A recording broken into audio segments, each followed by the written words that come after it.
Suite au rapport alarmant de l'enquête sur la santé mentale des étudiants en médecine en France, la NEMF a décidé de faire de ce sujet un thème majeur de son année 2018. En effet, sur les 22 000 étudiants interrogés, 67% d'entre eux ont déjà eu des symptômes anxieux, 27% ont déjà eu des signes de dépression et plus grave, 23% d'entre eux ont déjà eu des idées suicidaires.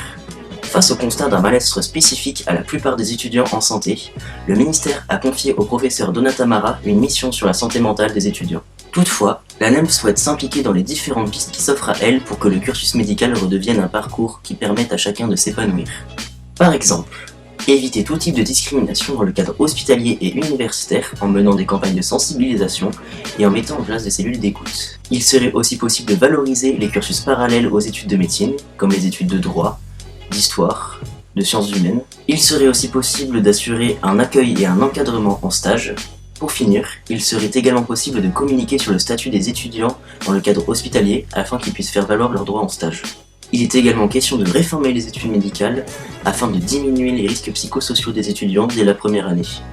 Une réforme de la PACES et du second cycle souhaite aller dans ce sens, en remettant l'humain et la pédagogie au cœur de nos études.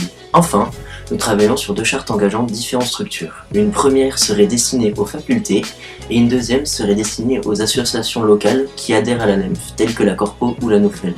Ces chartes ont pour but d'encourager les différents acteurs à mettre en place des structures de bien-être et de soutien pour les étudiants.